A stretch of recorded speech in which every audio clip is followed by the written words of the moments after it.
முன்னொரு காலத்தில் அழகான மலைகளோட அடிவாரத்தில் ஒரு கிராமம் ஒன்று அமைஞ்சிருந்துச்சு. அந்த கிராமத்தில் ஒரு பொம்மை செய்யும் மனிதர் ஒருத்தர் வாழ்ந்துக்கிட்டு வந்தார். அந்த கிராமத்தில் இருக்கிற எல்லாருக்குமே அவரை தெரியும். அவர் எப்போவுமே ரொம்ப பிரமாதமான ரொம்ப அருமையான பொம்மைகளை உருவாக்குவார். அவர் செய்கிற அந்த மரபொம்மைகள் எல்லாமே அந்த குழந்தைகளுக்கு ரொம்ப பிடித்தமானதாக இருந்துச்சு. அவர் வீட்டுக்கு பின்னாடியே ஒரு சின்ன ஒர்க் ஷாப் ஒன்று வச்சுருந்தாருங்க. அந்த ஒர்க் ஷாப்பில் பார்த்தீங்கன்னா நிறைய பொம்மைகள் பாதி முடிக்கப்பட்ட நிலையில் வச்சுருந்தார். நிறைய டூல்ஸ் வச்சுருந்தார். ஏகப்பட்ட அழகான பெயிண்ட்ஸ் எல்லாமே வச்சுருந்தார்.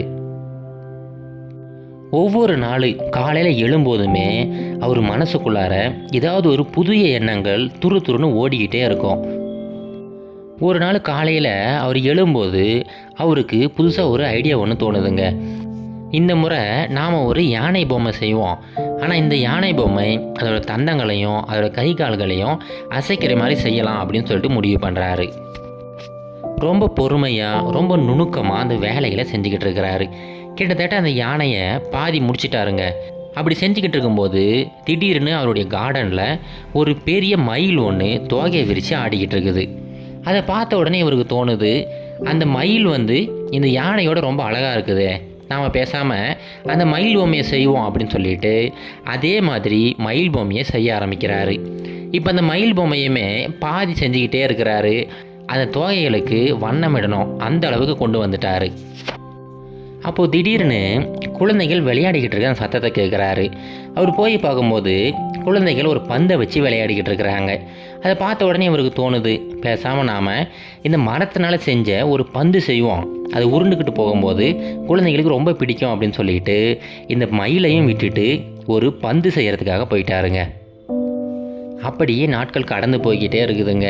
நாட்கள் வாரங்கள் ஆயிடுச்சு, வாரங்கள் மாதங்கள் ஆயிடுச்சு. அவருடைய ஒர்க் ஷாப்பில் இந்த மாதிரி முடிக்கப்படாத ஏகப்பட்ட பொம்மைகள் சேர்ந்துக்கிட்டே இருக்குது. அவர் செஞ்ச யானைகளுக்கு தந்தம் இல்லாமல் இருக்குது. அவர் செஞ்ச மயில்களுக்கு தோகைகள் இல்லாமல் இருக்குது. அவர் செஞ்ச அந்த பந்துகளுக்கு வண்ணமிடாமல் இருக்குது. அவர் செஞ்ச அந்த குதிரைகளுக்கு கால்கள் இல்லாமல் இருக்குது. இந்த மாதிரி எல்லா பொம்மைகளுமே பாதி முடிக்கப்பட்ட நிலையில் அப்படியே கிடப்பில் போடப்பட்டிருக்குது. இப்போ என்னென்னா அவர் ஒரே ஒரு பொம்மையை கூட முடிக்கலைங்க. அப்படியே நாட்கள் கடந்து போய்கிட்டு இருக்குது. அவருடைய ஒய்ஃபு ரொம்ப கவலைப்பட ஆரம்பிச்சிட்டாங்க.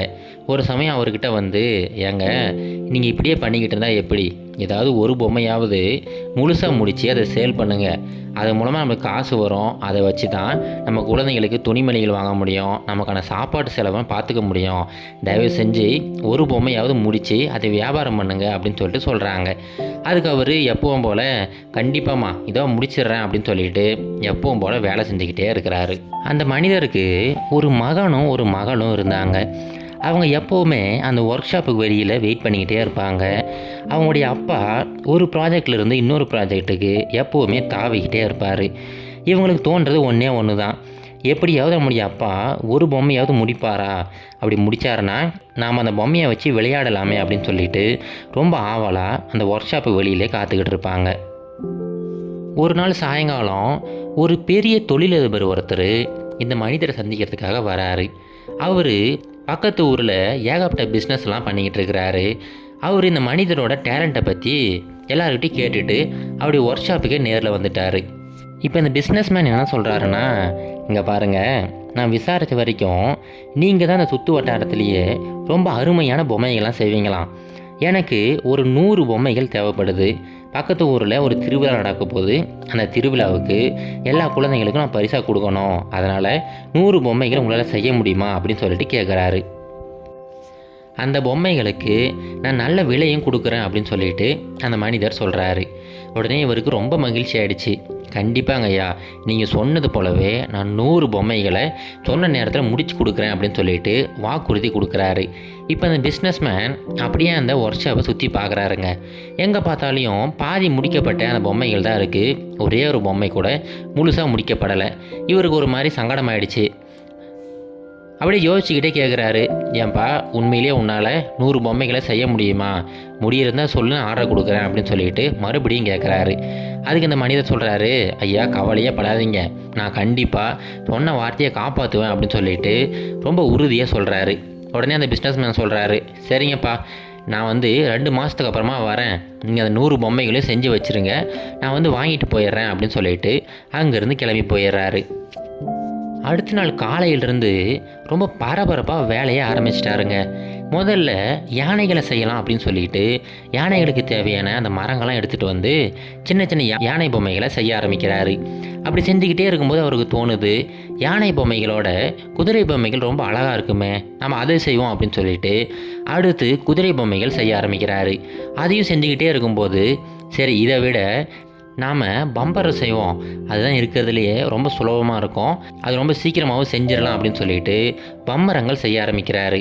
அதுக்கடுத்து பந்துகள் செய்யலாம் அப்படின்னு சொல்லிட்டு ஆரம்பிக்கிறாரு. அப்புறம் சின்ன சின்ன பொம்மைகள் செய்யலாம், இல்லை நம்ம வந்து ட்ரம்ஸ் செய்யலாம் அப்படின்னு சொல்லிட்டு அவர் ஒவ்வொரு பொம்மையுமா பாதி செய்கிறது, அடுத்து இன்னொரு பொம்மைக்கு போகிறது அப்படின்னு சொல்லிட்டு எந்த பொம்மையுமே முழுசாக செய்யாமல் ஆனால் தொடர்ந்து வேலை செஞ்சுக்கிட்டே இருக்கிறாரு. அப்படியே நாட்கள் அப்படியே பறக்க ஆரம்பிச்சிருச்சிங்க. இவர் பார்த்தீங்கன்னா எந்த பொம்மையுமே முழுசாக முடிக்கல. ஒரு பொம்மையிலேருந்து இன்னொரு பொம்மை அப்படின்னு சொல்லிட்டு அவருடைய ஐடியாவை மாற்றிக்கிட்டே இருக்கிறாரு. அவருடைய ஒர்க் ஷாப்பில் இன்னும் கொஞ்சம் கொஞ்சமாக அந்த பொம்மைகளோட எண்ணிக்கை மட்டும் அதிகரிச்சுட்டே போய்கிட்டு இருக்குது. இப்போது அவருடைய மனைவிக்கு ரொம்ப கவலையாயிடுச்சுங்க. அவங்க வந்து இவர்கிட்ட, ஏங்க அந்த பிஸ்னஸ்மேன் சீக்கிரமாக வந்துடுவார், நீங்கள் அதுக்குள்ளே இந்த பொம்மைகளை செய்யணுமே, ஏன் இந்த மாதிரி மாறிக்கிட்டே இருக்கீங்க அப்படின்னு சொல்லிட்டு கேட்குறாங்க. அதுக்கு இவர் சொல்கிறாரு, கவலையே படாதம்மா, நான் கண்டிப்பாக அந்த பொம்மைகளை செஞ்சுருவேன், எனக்கு அந்த ஐடியாஸ் மட்டும் சரியாக சிக்க மாட்டேங்குது, எந்த டிசைன் நல்லா இருக்குன்னு சொல்லிட்டு நான் தேர்ந்தெடுத்துக்கிட்டே இருக்கேன், கண்டிப்பாக செஞ்சிட்றேன் அப்படின்னு சொல்லிட்டு தொடர்ந்து வேலை செஞ்சுக்கிட்டே இருக்கிறாரு. இப்போ இவருடைய குழந்தைகள் அவரை பார்க்குறாங்க. அவங்களுக்கே தெரியுது, அவங்க அப்பா தொடர்ந்து கடினமாக உழைச்சிக்கிட்டே இருக்கிறாரு. ஆனால் அவ்வளோ உழைச்சாலுமே இது வரைக்கும் ஒரே ஒரு பொம்மையை கூட அவர் முடிக்கவே முடியலையே, என்ன காரணமாக இருக்கும் அப்படின்னு சொல்லிட்டு அவங்களுமே யோசிச்சுக்கிட்டு இருக்கிறாங்க. இவர் இப்படியே பண்ணிக்கிட்டு இருக்கும்போது அந்த 2 மாதம் அப்படிங்கிறது ரொம்ப சீக்கிரமாக முடிஞ்சு போயிடுச்சுங்க. இப்போது 2 மாதம் கழித்து அந்த பிஸ்னஸ்மேன் ஒரு பெரிய வண்டியோட அந்த கிராமத்துக்கு வந்துக்கிட்டு இருக்கிறாரு. அவர் நினச்சிக்கிட்டு இருந்தார், எப்படியும் அந்த பொம்மைகள்லாம் தயாராக இருக்கும், எல்லாத்தையும் எடுத்துகிட்டு போயிடலாம் அப்படின்னு சொல்லிட்டு ஒரு வண்டியை எடுத்துக்கிட்டு இந்த மனிதரை சந்திக்கிறதுக்காக வராரு. இப்போது இந்த மனிதரோட கதவு தட்டப்படுது. அந்த சத்தத்தை கேட்ட உடனே இவருக்கு கை கால்கள்லாம் நடுங்க ஆரம்பிச்சிருச்சு. என்ன பண்ணுறதுனே தெரியாமல் அப்படியே சுற்றியும் பார்த்துக்கிட்டு இருக்கிறாரு. அவருடைய ஒர்க் ஷாப் முழுவதுமே எல்லா பொம்மைகளும் பாதி முடிக்கப்பட்ட நிலையில் இருக்குது. ஒரே ஒரு பொம்மையை கூட இவர் முழுசாக முடிக்கலை. ரொம்ப அவமானத்தோடு அவர் கதவை திறக்கிறாரு. பக்கத்தில் அவருடைய மனைவி அழுதுகிட்டே நின்றுக்கிட்டு இருக்கிறாங்க. இப்போ அந்த பிஸ்னஸ்மேன், எங்கப்பா எல்லா பொம்மைகளும் தயாராகிடுச்சா அப்படின்னு சொல்லிட்டு கேட்குறாரு. இப்போ அந்த மனிதர் எதுவுமே பேசாமல் அப்படியே தலை குனிஞ்சிக்கிட்டு, இல்லைங்கய்யா, என்னால் சொன்ன வார்த்தையை காப்பாற்ற முடியல, அந்த பொம்மைகளை என்னால் செய்ய முடியல அப்படின்னு சொல்லிட்டு ரொம்ப வருத்தத்தோடு சொல்கிறாரு. இப்போ அந்த பிஸ்னஸ்மேனுக்கு ரொம்ப கோவம் வந்துருச்சுங்க. என்னப்பா நினச்சிக்கிட்டு இருக்கிற, உனக்கு 2 மாதம் டைம் கொடுத்தேன், நான் அப்போவே உங்கள்கிட்ட கேட்டேனா இல்லையா, இது முடியுமா முடியாதான்னு நீ சொல்லியிருக்கலாம்ல, இப்போ தேவையில்லாமல் என்னுடைய நேரத்தை வீணடிச்சிட்டியே, அந்த திருவிழா இன்னும் 3 நாளில் வரப்போகுது, இப்படி இருக்கும்போது எப்படி நான் இந்த 100 பொம்மைகளை நான் அரேஞ்ச் பண்ண முடியும், இப்படி நம்பிக்கை துரோகம் பண்ணிட்டியே அப்படின்னு சொல்லிட்டு தொடர்ந்து அவரை திட்ட ஆரம்பிச்சிட்டாரு. திட்டி முடிச்சுட்டு ரொம்ப வருத்தத்தோடு அந்த பிஸ்னஸ்மேன் அங்கேருந்து போயிட்டாருங்க. இப்போ இந்த விஷயம் அங்கே இருக்கிற கிராம மக்கள் எல்லாருக்குமே தெரிஞ்சு போயிடுச்சு. எல்லாருமே இவரை பற்றி ரொம்ப தவறான அபிப்பிராயத்துக்கு வந்துட்டாங்க. கொஞ்சம் மாதத்துக்கு முன்னாடி இந்த மனிதர் மிகப்பெரிய திறமைசாலி அப்படின்னு பேசிக்கிட்டு இருந்த எல்லாருமே இப்போ அவரை பற்றி தவறாக பேச ஆரம்பிச்சிட்டாங்க. இப்போ யாருமே அவர் ஒர்க் ஷாப்புக்கு வர்றதே கிடையாது. அந்த பொம்மைகளை வாங்குறதுக்கு எந்த ஒரு குழந்தைகள் கூட அங்கே வர்றது கிடையாது. இந்த மனிதரால் இரவு நேரத்தில் தூங்க கூட முடியலைங்க. அப்படி ஒர்க் ஷாப்லேயே உட்காந்துக்கிட்டு இருக்கிறாரு. அவரை சுற்றி அந்த முழுமைப்படாத எல்லா பொம்மைகளும் அடுக்கி வைக்கப்பட்டிருக்குது. எல்லா பொம்மைகளையும் எடுத்து எடுத்து பார்த்து அவர் அழுதுகிட்டே இருக்கிறாரு. அந்த பொம்மைகள் எல்லாத்தையும் பார்க்கும்போது தான் இந்த மனிதருக்கு ஒன்று புரியுதுங்க. இவர் எவ்வளோ தான் டேலண்ட் வச்சுருந்தாலும் சரி, எத்தனை தான் ஐடியாஸ் வச்சுருந்தாலும் சரி, இது வரைக்கும் ஒரே ஒரு சின்ன விஷயத்தை கூட அவர் முடிக்காமல் இருந்தார். அப்போ தான் அவருக்கு தோணுது, அவர் எப்படி மாறி இருக்காரு அப்படின்னு சொல்லிட்டு. அப்போது ஒரு முடிவு பண்ணுறாரு. அதுக்கப்புறம் எந்த ஒரு வேலை எடுத்தாலும் அதை முடிச்சுட்டு தான் அடுத்த வேலைக்கு போகலாம் அப்படின்னு சொல்லிட்டு ஒரு தீர்க்கமான முடிவு எடுக்கிறாரு. அடுத்த நாள் காலையில் எப்பவும் போல் ஒர்க் ஷாப்புக்கு போகிறாருங்க. போயிட்டு ஒரு பாதி முடிக்கப்பட்ட ஒரு குதிரை பொம்மையை எடுக்கிறாருங்க. அந்த வேலையை அவர் ஆரம்பித்தது கிட்டத்தட்ட 1 வருஷத்துக்கு முன்னாடி. அப்போ இருந்து அது கிடப்பில் போடப்பட்டிருந்துச்சு. இப்போ அந்த பொம்மையை எடுத்து மறுபடியும் வேலையை ஆரம்பிக்கிறாரு. கொஞ்சம் கொஞ்சமாக அந்த குதிரையை அப்படியே செதுக்கி நல்ல ஒரு உருவத்துக்கு கொண்டு வராரு. அப்படி செஞ்சுக்கிட்டே இருக்கும்போது அவர் மனசுக்குள்ளார வேற ஒரு பொம்மையை எடுத்து வேலை செய்யணும்னு தோணுது. ஆனாலுமே அவர் கட்டுப்படுத்திக்கிட்டு மறுபடியும் தொடர்ந்து அந்த குதிரை பொம்மையிலே வேலை செஞ்சுக்கிட்டே இருக்கிறாரு. அப்படியே நாட்கள் கடந்து போகுது.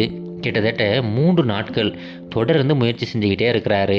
சின்ன சின்ன நுணுக்கங்களோட ரொம்ப அருமையாக அந்த குதிரையை செஞ்சு முடிச்சிட்டாரு. இப்போ அந்த குதிரைக்கு வண்ணம் பூசி ரொம்ப அழகான ஒரு குதிரையை உருவாக்கிட்டாருங்க. இது வரைக்கும் அவர் செஞ்ச பொம்மைகள்லையே இந்த குதிரை தான் அவ்வளோ ரியலிஸ்டிக்காக அவ்வளோ அழகாக உருவாக்கியிருக்கிறாரு. இப்போ இந்த பொம்மையை அவருடைய குழந்தைகள்கிட்ட கொடுக்குறாரு. அவங்க குழந்தைகளுக்கு ரொம்ப மகிழ்ச்சி ஆயிடுச்சு. அவங்க ஒய்ஃபுமே ஏங்க முதல் முறையாக ரொம்ப வருஷத்துக்கு அப்புறமா இப்போ தான் நீங்கள் ஒரு பொம்மையை முழுதாக செஞ்சு முடிச்சிருக்கீங்க, எனக்கு ரொம்ப மகிழ்ச்சியாக இருக்குங்க அப்படின்னு சொல்லிக்கிட்டு அவங்களுமே அவங்களுடைய மகிழ்ச்சியை வெளிப்படுத்துகிறாங்க. அன்னையிலிருந்து இந்த மனிதர் ஒரு பெரிய கொள்கையை கையில் எடுத்தாருங்க.